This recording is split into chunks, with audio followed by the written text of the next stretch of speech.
Okay, sorry about that. We will end at 2:15. So a couple things. Your Module 3 exam is Wednesday, so we'll get through the bulk of these slides today. Then on Wednesday, we'll finish up, and any time remaining on Wednesday, we'll look at synthesis problems, where you're given a target, and then you need to figure out how do we put all this together and actually make that. So we had left off on, we learned the Baeyer-Villiger reaction. And that got us up to oxidation state 3, and then there's this other reaction that's going to bring us there as well, except it's going to make an amide, and so that is the Beckmann rearrangement. So we left off on, looking at oxidation state 3, where the carbonyl is contributing 2, and then that heteroatom is contributing 1, so that gets us to the 3. The left part that contains the carbonyl is called the acyl group. And then we can vary the heteroatom, oxygen, nitrogen, sulfur, halogens. And so the first example we saw was making esters or lactones. And then if the heteroatom is nitrogen, it's amide or lactams. So we'll look at another ring expansion reaction called the Beckmann rearrangement that uses everything we've seen so far. So a condensation of oxidation state 2, and then this rearrangement. So the Beckmann involves 2 steps. So we're making an amide.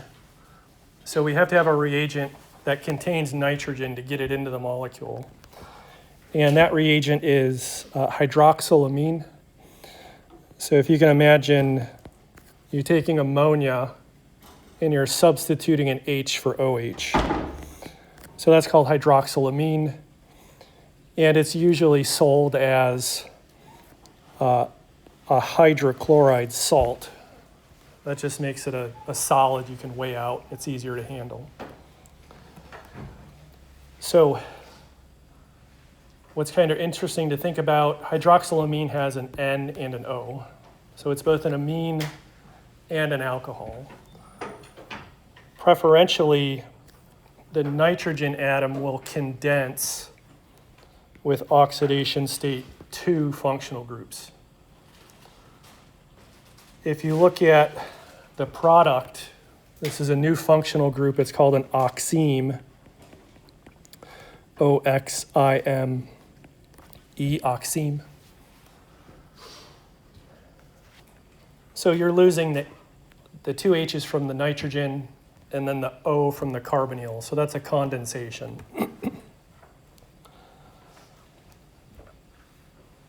So you can take, once you form the oxime, which is still at oxidation state 2, you're then taking that in a separate step and treating it with acid. So for our purposes, we're just going to think about sulfuric acid as a strong acid.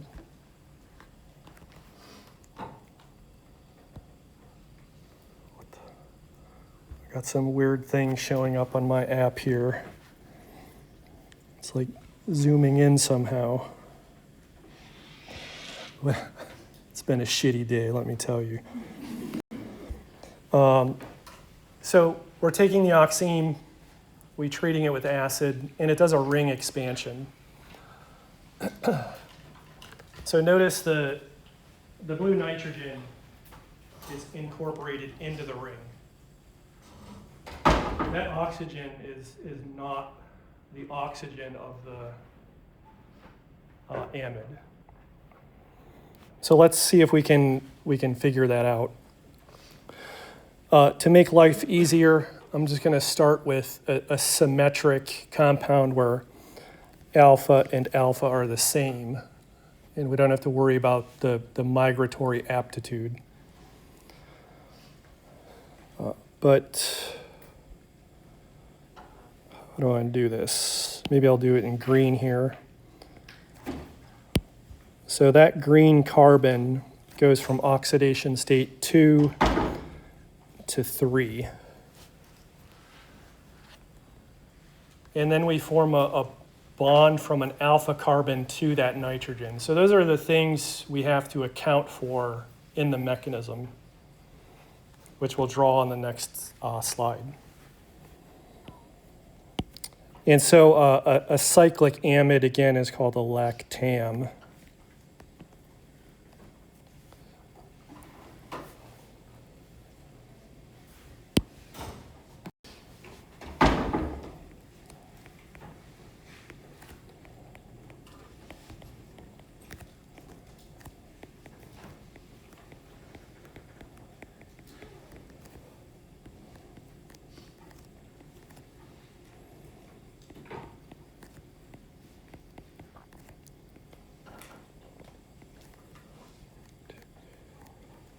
So 6 goes to 7.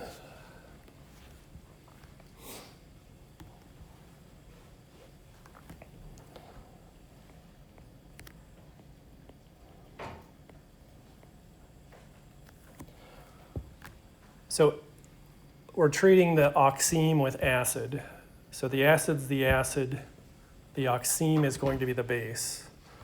But then we have a choice here, which lone pair, the N or the O, is going to abstract a proton.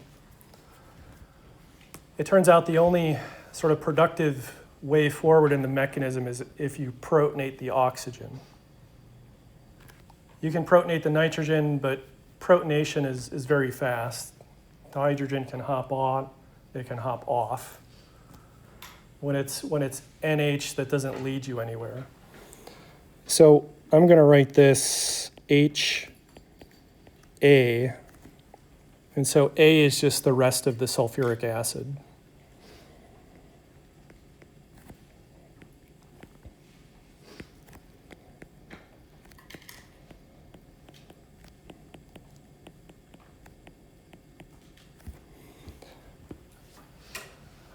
So we've protonated the alcohol.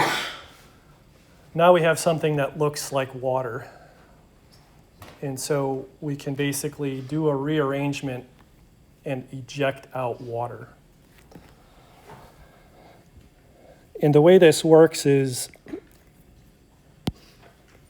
we're going to take the alpha carbon that's on the opposite side of this NO bond.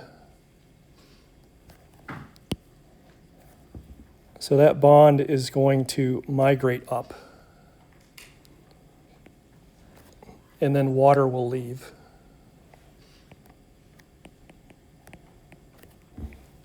I'm going to draw it kind of weird at first so you can see that I'm not moving things around too much.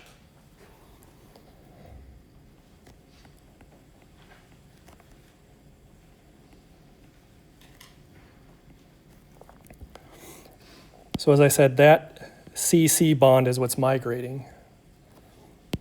So this was our alpha carbon. And now it's bonded to that nitrogen.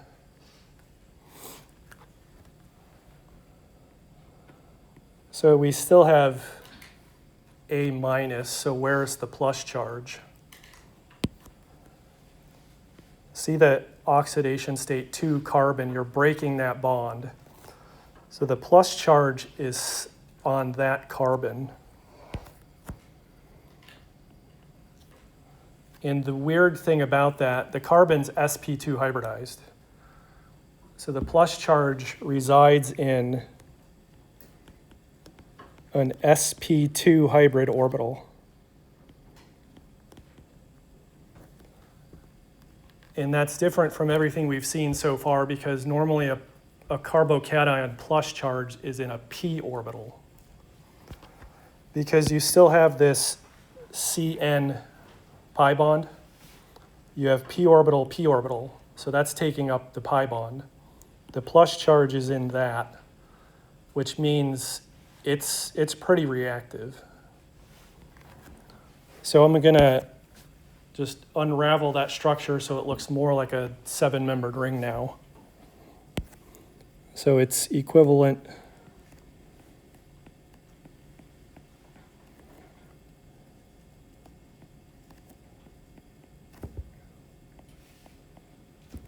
to that. And so now we have to get an oxygen in there, right? And so we can see that the oxygen can come from water. Whether it was the original oxygen or just an oxygen from the sulfuric acid that's part water. I'm sure you'd get a mixture if you sort of labeled things. So that will just attack. And then notice there's no bonds breaking because we're hitting a carbocation. So I think I'll just go down this way.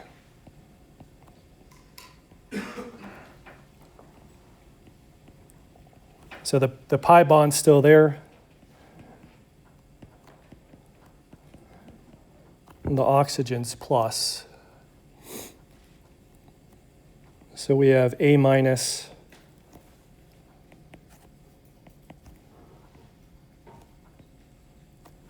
so that'll do a proton transfer because we need to get those protons off of the oxygen.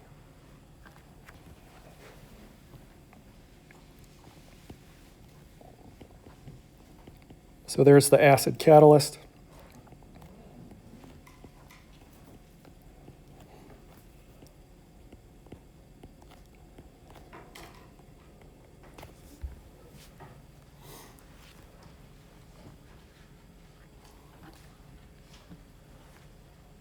Notice the relationship between the oxygen and the nitrogen.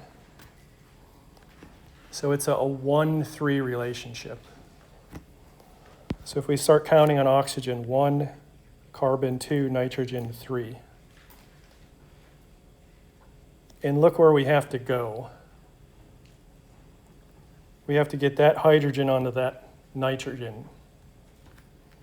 So this is a form of isomerization called tautomerization.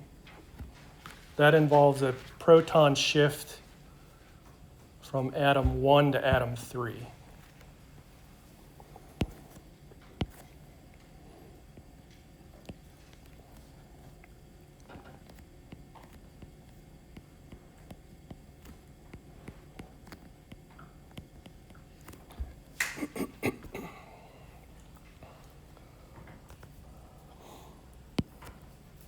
So that H hops down from O to N. The double bond then moves from CN to CO. And so these are called tautomers.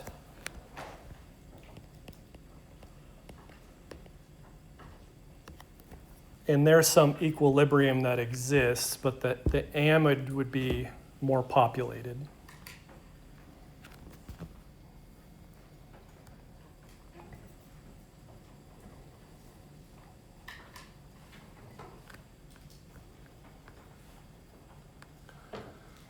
So the Beckman is a 2-step process that allows you to get nitrogen into a molecule at the oxidation state of 3. And so with that, now we're going to look at all of those functional groups. So carbonyls with then another heteroatom bonded to the sp2 hybridized carbon. Any questions?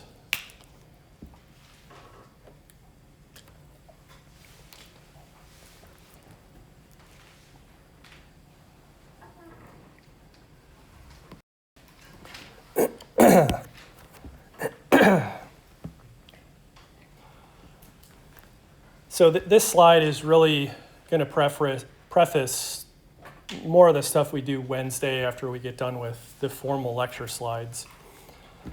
So the strategy of this is really, it's kind of like a game where the reactions are rules, and you have to order them in a certain way to get the desired outcome.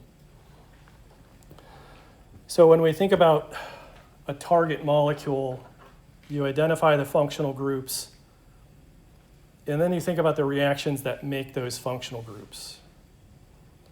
Once you do that, it's just about ordering them so that you're not targeting oxidation states in the wrong order that would give you byproducts that are undesired. So we'll see more of sort of this concept in Module 4 when we talk about bond polarity. So remember in the tautomer when I said that 1-3 relationship? In Module 4, we're going to start looking at what are the atom locations of functional groups. So 1-2, 1-3, 1-4, that sort of thing. And it turns out that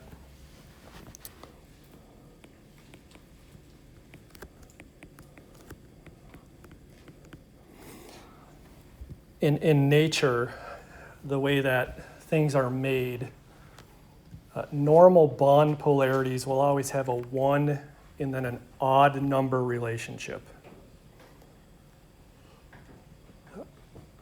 If something has a 1 and even numbered, it's unnatural.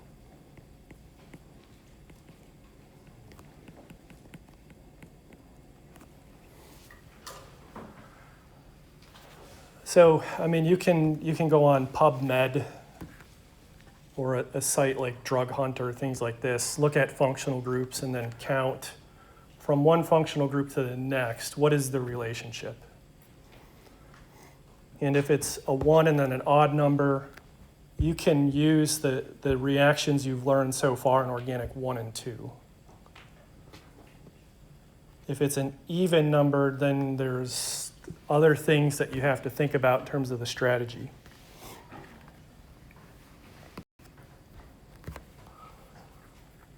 So before we get to actual that stuff, looking at some molecules, let's look at the chemistry of these OS3 functional groups. And the take-home message on this slide, we're going to use the carboxylic acid as sort of our model compound. Every transformation from that's sprouting off. See this group here? I highlighted the OH. If I go directly to the right, I'm making an acid to an acid chloride. So we've seen that word before. All that is a substitution.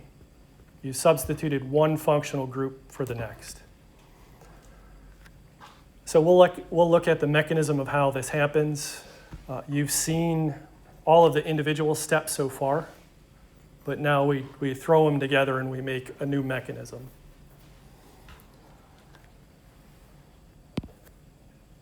So we'll look at how to make carboxylic acids, and then we can transform them into acid chlorides.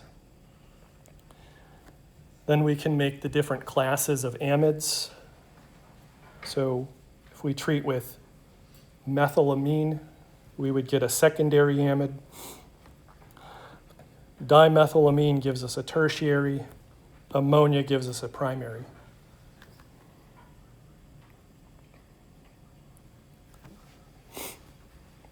If you look at this primary amine, or primary amide, you have H2 and O. You can dehydrate across that functional group to get a nitrile. So that conserves the oxidation state of 3.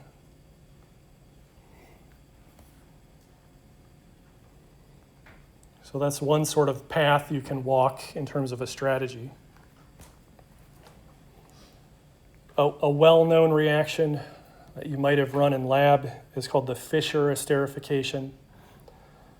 you have a carboxylic acid, and then look at what you're substituting it with. That comes from an alcohol. So that makes an ester. If you break this bond right here, that sigma bond, that's called saponification. And so that makes, in this case, a sodium salt of an ester, or sodium salt of an acid, excuse me. You can directly deprotonate the OH just with base to go to that as well. And you know what's unique about these, now you have a metal cation and then a carboxylate anion. So you have something that's polar and something that's nonpolar. So like things like fatty acids, they have like a polar head group and then a nonpolar chain. And then the last reaction is if you take two acids, you condense them together and remove water, you make the anhydride. So anhydride just means without water. So we're going to look at each of these. We'll talk about the general mechanism which holds true for all of the substitutions. We'll talk about nomenclature, IR, NMR, that sort of thing.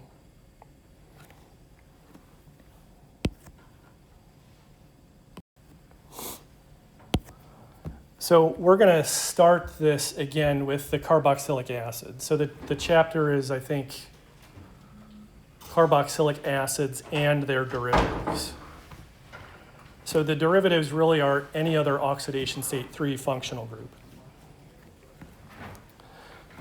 So by necessity, the acid is CO2H, and again,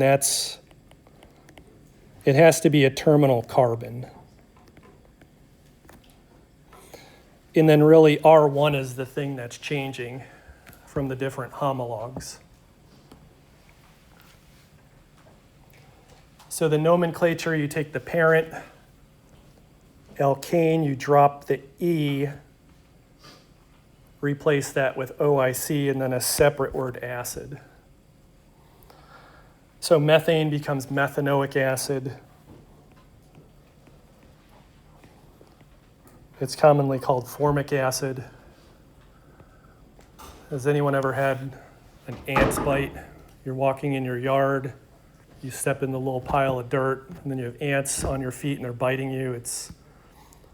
One is annoying, but there's more than one ant, right? And so you get these little bites, and what they're sort of injecting in you is formic acid. So that little burn is that compound. And so that's, if you're into insects and like biology and botany, insects use small molecules as chemical defense. So they have that, and then there's like pheromones that sort of attract insects to one another. Ethanoic acid is called acetic acid. That's your household vinegar. So vinegar is also in Italian dressing. That's the sort of stringent, aseptic taste to it. And then you just go up propanoic, butanoic, pentanoic. Carboxylic acids in general are pretty pungent. Like if we had a bottle of formic acid, it would wake you up. It's pungent. When you get up to the higher chain ones, they smell a little musty. They're still pungent, but they're not pleasant smelling. Benzoic acid is common as well. I only have water here. I don't have my Red Bull, but a common food preservative is sodium benzoate. So that is the sodium salt of benzoic acid.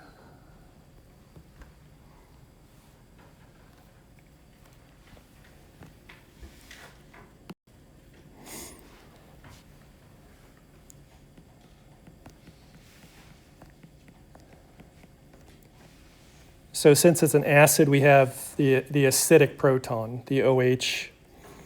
In general, the pK is about 5. And it can change based on what R1 is.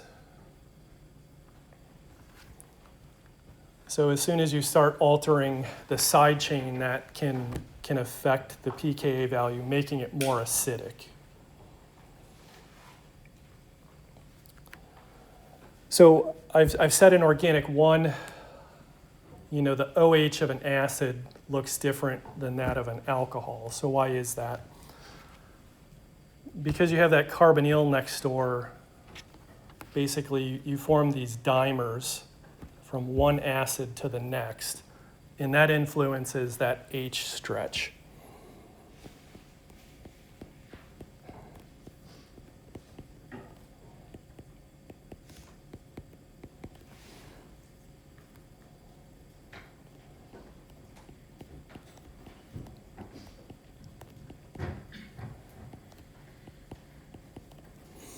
So from one carbonyl to the acidic proton of the other, you get this like dashed line. And so that dimer influences how the OH stretch looks in the IR. So compared to sort of the same carbon count alcohol, a carboxylic acid will typically boil a lot higher because of that interaction.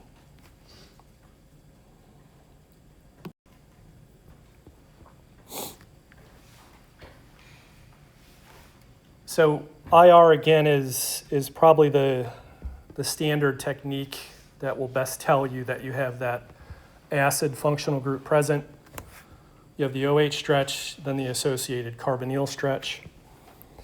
Carbon NMR, there's usually the sp2 hybridized carbon from 180 to 200.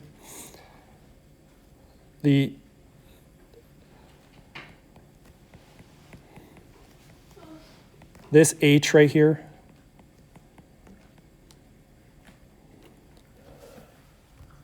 you're not guaranteed to see it in proton NMR. Because of that dimerization, essentially instead of seeing like a really sharp signal, what tends to happen is, imagine if you put, you have a hydraulic press here and you squeeze that peak down, it eventually gets really broad enough so much that so it just sinks into the baseline. And other factors that will affect it are obviously the pH of your sample and then the solvent you're running the NMR in. But you're not really guaranteed to see the H of an acid.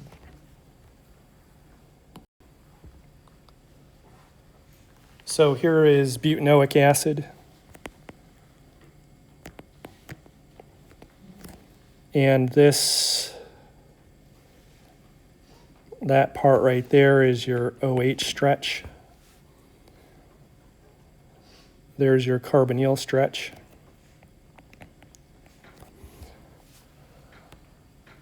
So that's pretty indicative of having the CO2H functional group. It doesn't tell you a whole lot about the rest of the molecule, remember, because that's what the carbon and proton data are for.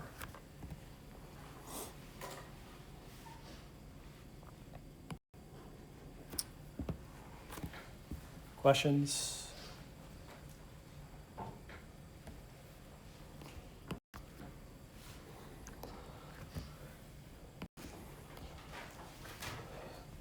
So these next few slides are setting us up to understand how can we make carboxylic acids. And the first one is, which of the following correctly describes the carbon of CO2? So carbon dioxide.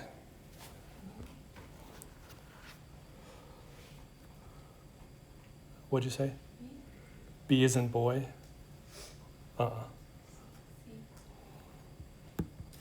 Yeah, so C. So we'll expand out CO2. The central carbon atom is sp hybridized.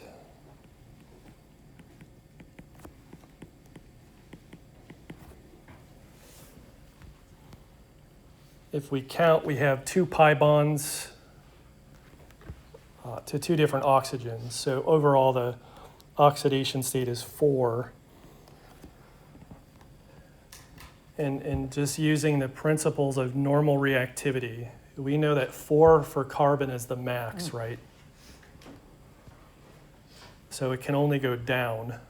And that's telling you that that carbon is electrophilic.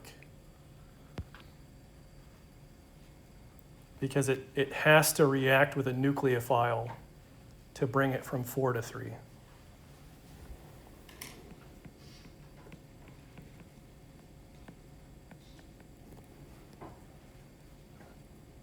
So carbon dioxide is cheap.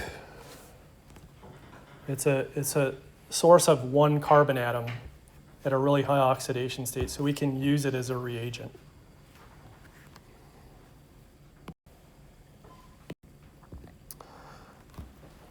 So based on all of that, what's the geometry of carbon dioxide? Linear. So it's linear.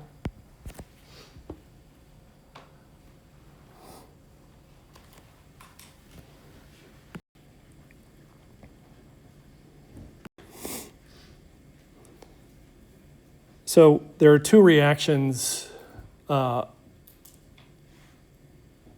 reactions that we can make carboxylic acids from. The first one is going to use CO2 as an electrophile. And then this RMGX, that was a Grignard reagent.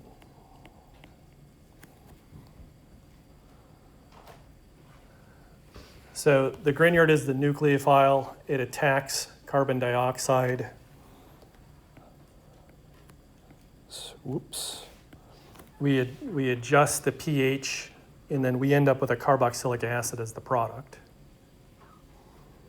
So that would be using that nomenclature R CO2H. And again, this carbon, dotted in blue, ends up being that carbon.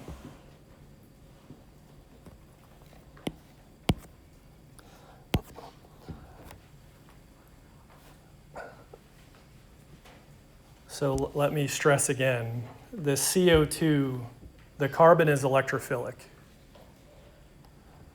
We learned of another reagent, the nitrile group. So for example, say we have potassium cyanide. So cyanide is a nitrile. So let's say K plus CN triple bond. That means that carbon atom has a negative charge. So now it is a nucleophile. It's also at a different oxidation state 3.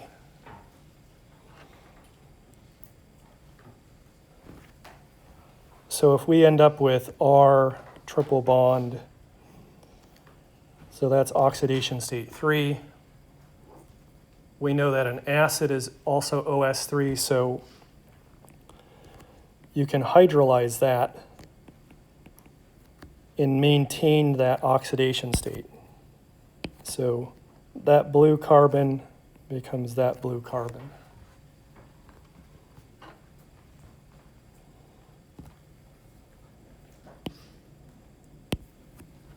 And then if we wanted to do something fancier, say we had an aldehyde plus potassium cyanide.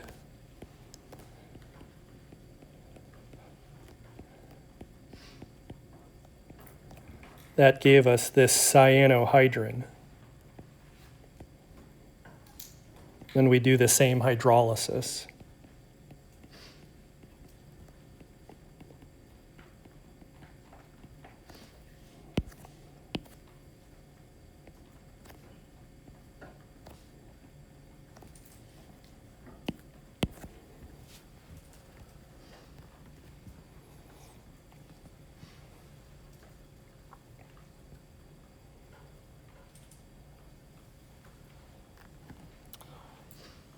let's look at, we'll just look at the first one, the Grignard addition.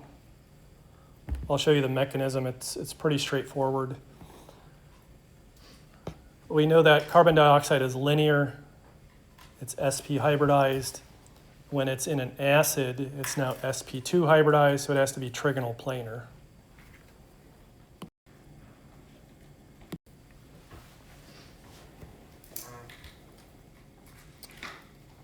So we'll just keep things simple here.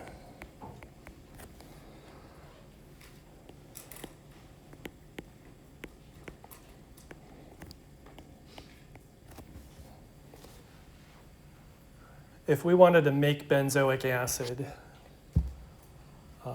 using some nucleophile and carbon dioxide, we can recognize that that carbon comes from CO2. So we're thinking about that bond right there. So we split off into CO2, and then the rest of the molecule has to be the nucleophile. So that means we're going to use that Grignard plus CO2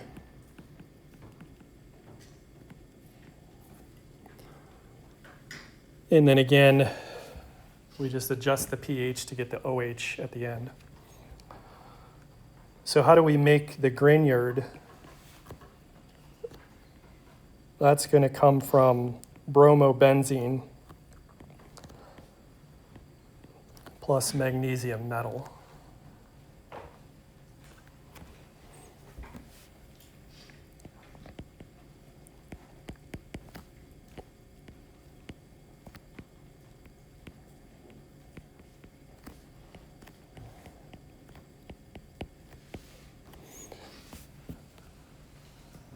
So if you're rich, you can just buy a canister of CO2 gas. If you're poor like me, you just buy dry ice from the little butcher shop. You stick it in a flask. You let it sublime off into the gas and then bubble it into your reaction. So remember, this is an electrophilic carbon. We have a carbon anion, so it's attracted to that. It attacks it. And then we have to break a pi bond. So that's a nucleophilic addition.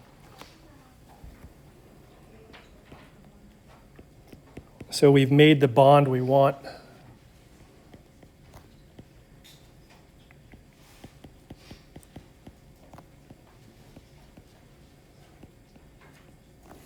So that negative charge, that's called a carboxylate.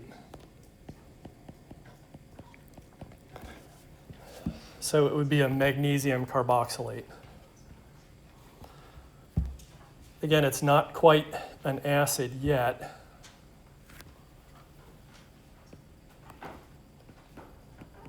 So we could add something like HCl. Remember the pH of the acid is 5. So, or excuse me, the pKa is 5. So the pH, when we measure it, has to be below that. So typically 4 or below. And all that's doing is a proton transfer.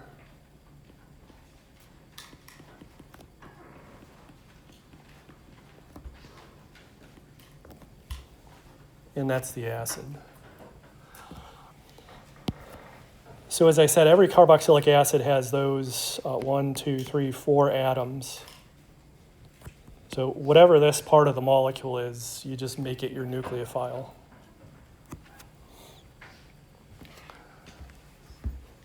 And then what we're going to see is once you have the acid, now you can substitute any other heteroatom for that to make those other functional groups.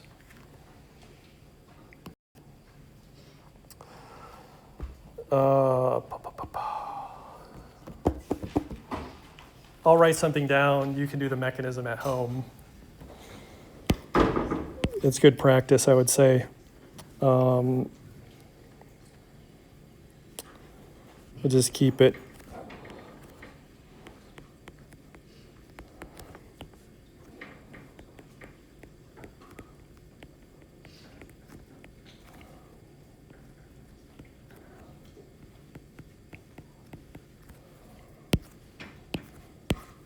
So this blue carbon is that carbon.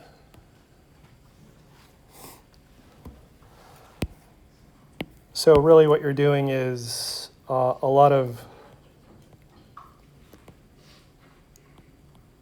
proton transfers. So get out nitrogen.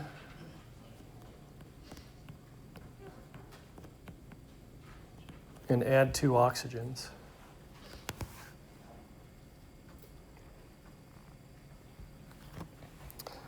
The other thing I'll put double check mark.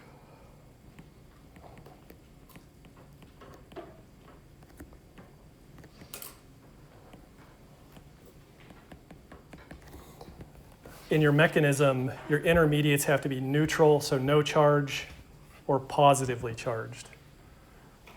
So for example, you cannot have like hydroxide anion in the presence of sulfuric acid. So that means your nucleophile would have to be water. So the oxygen atoms are coming from water. But again, that demonstrates the equivalency where you conserve that OS3.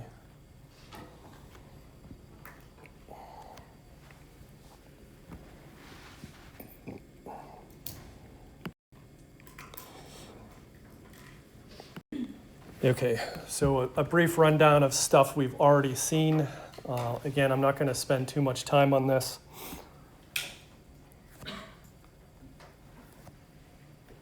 We saw 2 conditions where you take a primary alcohol.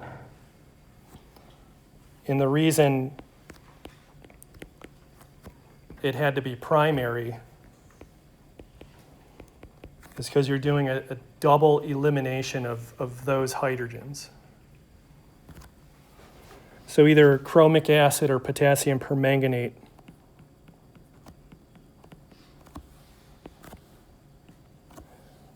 oxidizes that blue carbon up to the acid.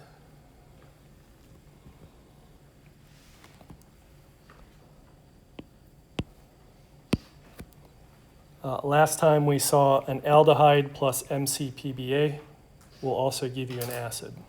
That's the Baeyer-Villiger reaction.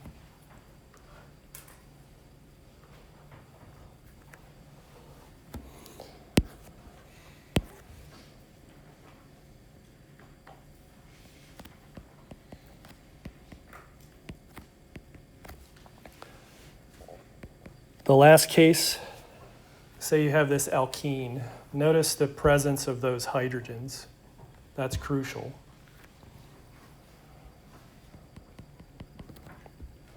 The ozone gas, so O3, and then oxidative workup. That's hydrogen peroxide. Since the alkene we're going to surmise is symmetric, you would end up with 2 equivalents of the acid. So this carbon, that carbon give you 2 equivalents of the acid.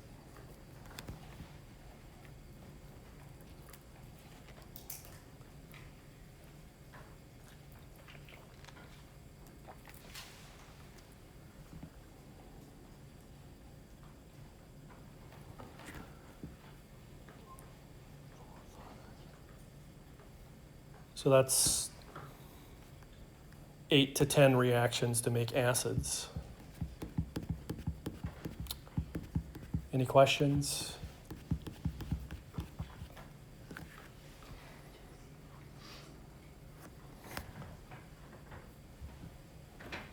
What does the 2 refer to? Oxidation state or the death? This 2 right here.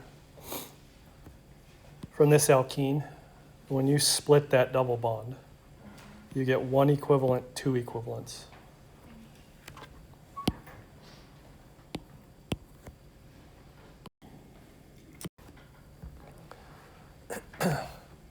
So let me preface this, say what we're going to learn now is really the carboxylic acid is the starting point to make all of these other derivatives. And so the OH is ultimately going to be substituted. And the mechanism by which this happens is called nucleophilic acyl substitution, or NAS. Because we said the part of the molecule that includes the carbonyl, that's the acyl group. The heteroatom is what's being substituted.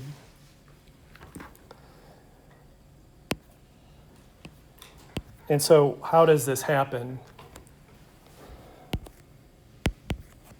We've seen quite a bit already. The carbonyl oxygen's delta minus, the carbon's delta plus.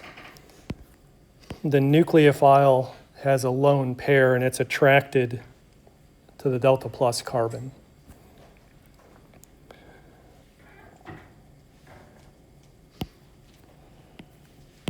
So I'll highlight that arrow in yellow here. So that's the nucleophilic addition. The pi bond then breaks. What's crucial to understand, get these effing colors right. So sp2, the intermediate is sp3.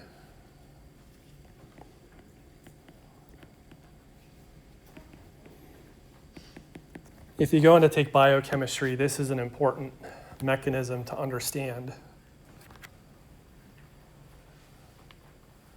So these type of sp3 hybridized carbon or tetrahedral intermediates are important to understand in a lot of biochemical processes.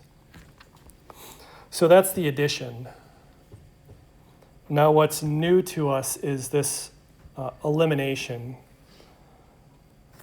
This X group, because it's a heteroatom, it's going to have greater electronegativity than carbon. So there's the X group. The oxygen lone pair collapses back down to reform the pi bond, and then the X group is eliminated. So NAS is an addition followed by an elimination. Overall, we started with X and we substituted it for the nucleophile. And then we end up with sp2 hybridized carbon.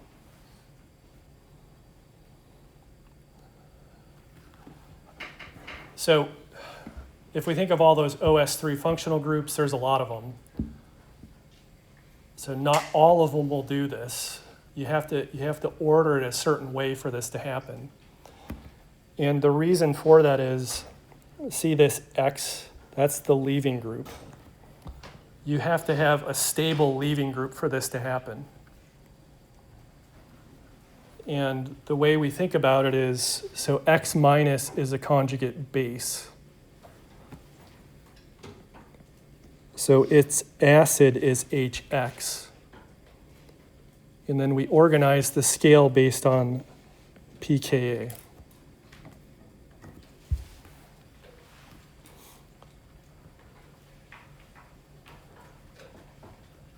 So you want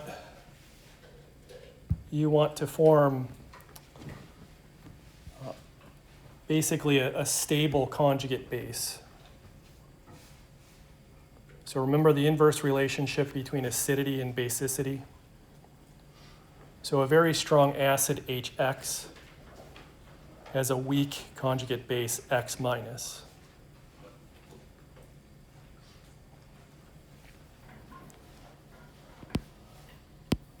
So the more acidic that is, the better that is a leaving group.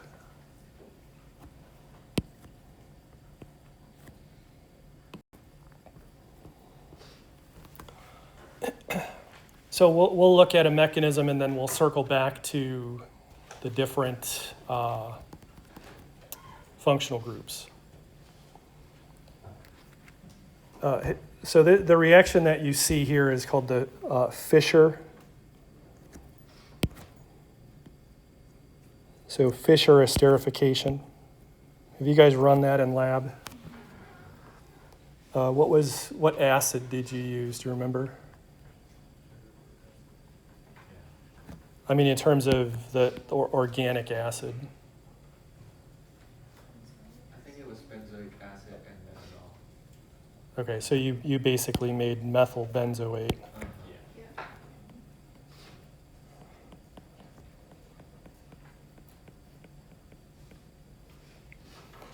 So see that ester, you have two components, the alcohol component and then the acyl component. So we'll run through the mechanism. We're going to take propanoic acid, and then ethanol is the reagent, but it's also the solvent. So see the ethanol alcohol here?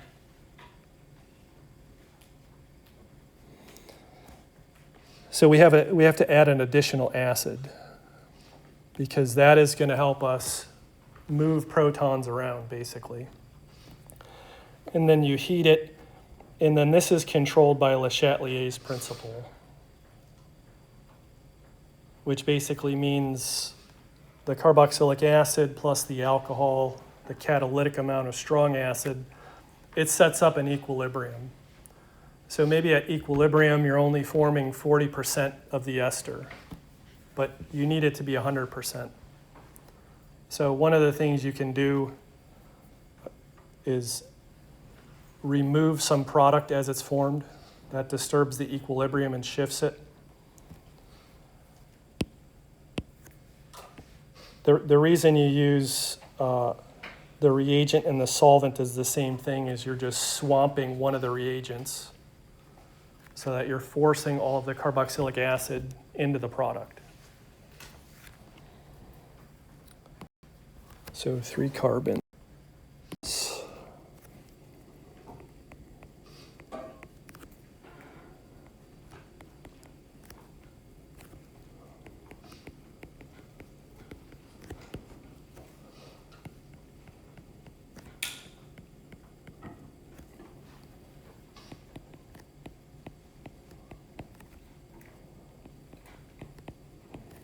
So I'm going to call the sulfuric acid, again, just HA.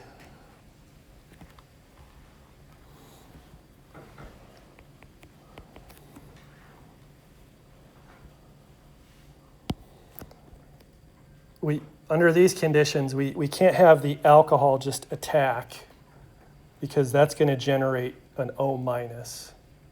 So the first thing we have to do is protonate the carbonyl.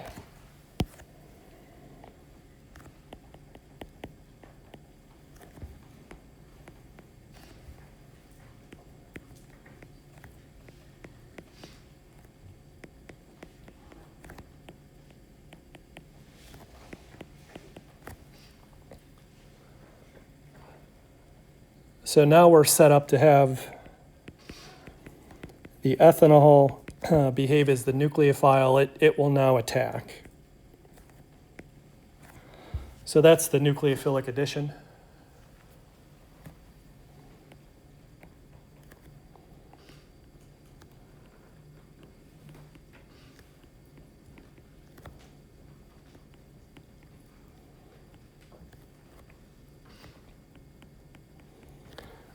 The alcohol oxygen is the one protonated now.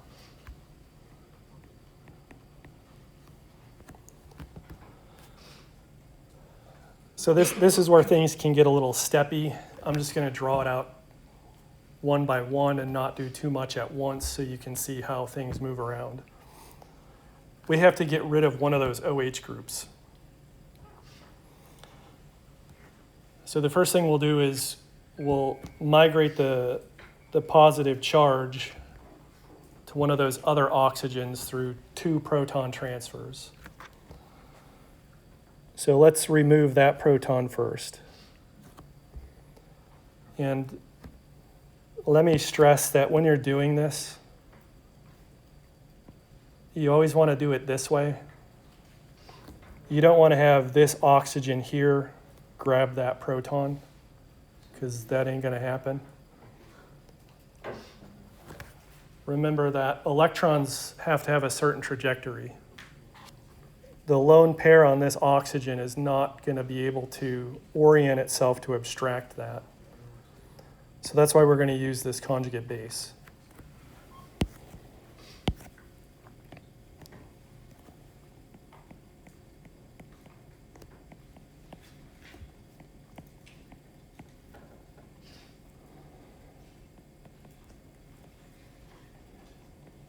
So that regenerates the acid.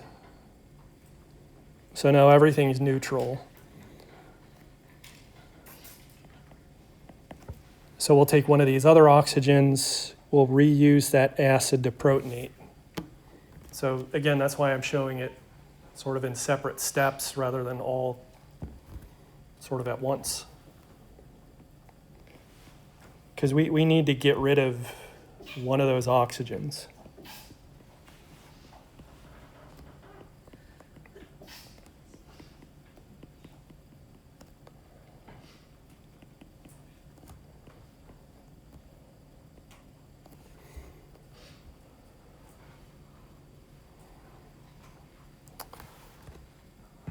So, you know, a common theme in this, if you look at what we just did, we're essentially forming what is going to become water. So we'll take this oxygen, it's going to eliminate that water.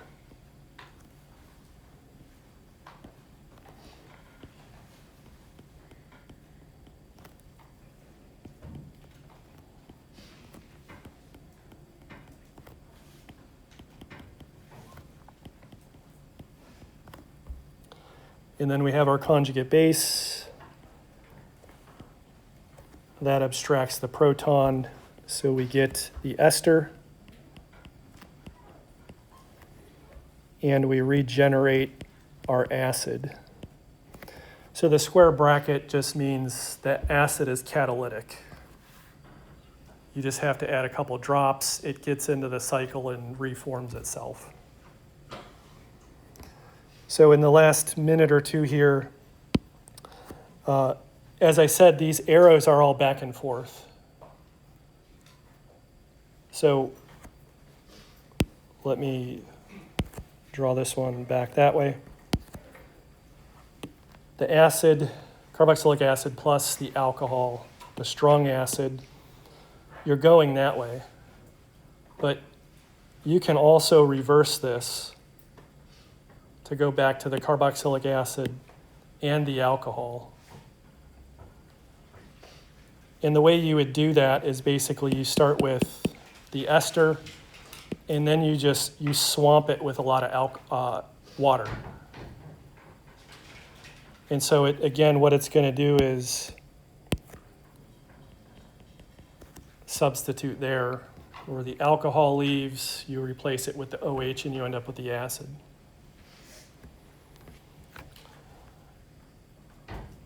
So that's a pretty common reaction. You've run it. It's easy to do.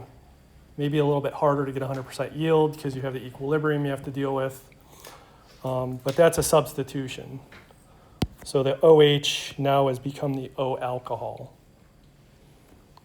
So you can start with any carboxylic acid, pretty much any alcohol, and make an ester from it.